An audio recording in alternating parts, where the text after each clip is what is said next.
One day, an ornery old woman was complaining to herself as usual. Her appearance made her seem older than her years. Her hair coarse, eyes dull, and skin greasy.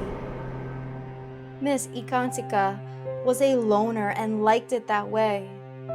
No one could so much as wish the woman a good day. Her response was always negative. If you say it is sunny, she would say, "I hate the sun." If you say, "How about that nice breeze?" she would respond, "Ya old fool, it's far too cold." There was absolutely no pleasing her. The kids in the community would steer clear of her. The baker and the postman were well aware of her wrath when things didn't go her way. Literally, the earth would shake. Everyone knew to move out her way. To make matters worse, kids would sing mean songs and make jokes about her raggedy old clothes and hair. Na na na na na, Miss Ekantika looks like she's messy. But one fearless and courageous little girl named Mina felt compassion for Miss Ekantika. While the other kids would poke fun, she would observe the woman. "I just know there's a sweet spot inside of her. Something must have happened to her," she told herself. It was not difficult for Mina to follow her own path. She was an outcast herself, and happy to be it. Mina enjoyed listening, thinking, and considering the ways of life, even more than most adults. She was well beyond her years. She saw something in the woman similar to herself. If this woman could change, maybe there is hope for a loner like me too. Will I be like her when I get old? If it can happen to her, it can happen to anybody. I must understand why Miss Ekantika is so mean so I can avoid becoming like her. I must seek counsel. There's a wise man named Rumi just up the road. I will seek guidance from him.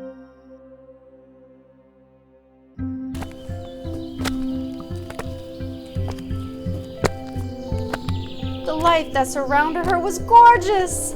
The glory of the trees and the intense air so refreshing.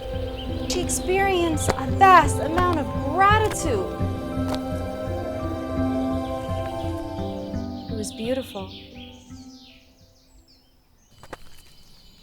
She arrived at a large door covered with jasper, emerald, and gold. No more than 3 feet tall, she stood at Rumi's door. Gathering courage, she knocked. A man called out, "Come in."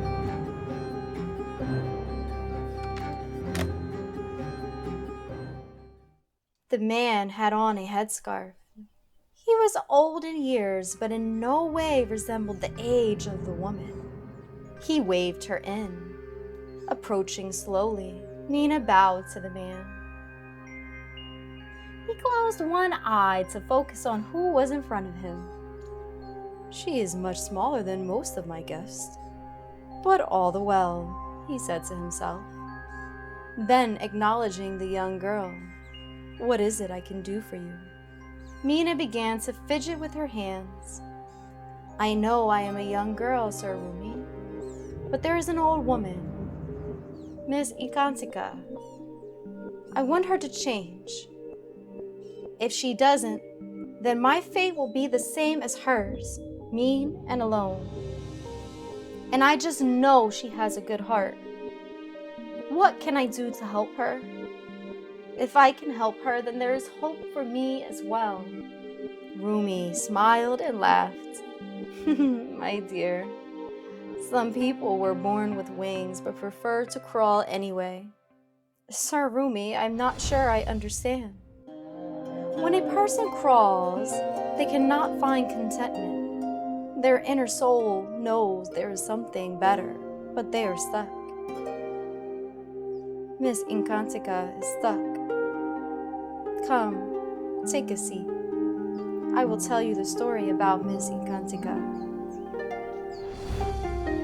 Long ago, Miss Ekantika was a very popular and beautiful young woman. She was nice and kind to others. She understood that rain grows flowers, not thunder. She preferred to squeal in joyous laughter. Her outlook on the world, pleasant. She noticed the beauty in everything. But her one flaw that proved to be disastrous. She was easily influenced by what people thought of her. Her father told her to ignore those that make her fearful and sad with their words, because it would distract her from her purpose. He warned her that gossip would weaken her. He did his very best to plant seeds of hope to fan her flames of passion. In return, she developed her sense of self. While he was alive, her father's mantra remained strong in her mind. Where you place your attention, the seed will grow. But one day, father passed away. Ekantika fought against her sadness and rage instead of accepting it. She didn't realize that everything you fight against weakens you. Then gossip over a small matter emerged. It consumed her attention like wildfire. Before long, her focus shifted to the gossip. Now, not only did the gossip bother her, but she began to worry about all matters in life. She worried so much that if it were a test, she would have passed with an A+. Worry became her mantra. Soon she became bitter, her youthful years now fading, consumed by negative energy. The bitterness became anger. Her anger grew. Her words once of rain, now thunder and lightning. She became lonely. Deep in her heart, she desired blooming relationships, but lost sight of how to find them. Her mind habitually focused watering seeds of pain rather than enlightenment or prayer. She was attracted to the pain of the womb. Though natural, the womb must be allowed to heal. Today, this is the Ekantika that you see. Ekantika practiced the art of fighting against the things she had no power to change for years. She pushed people away when she needed their love.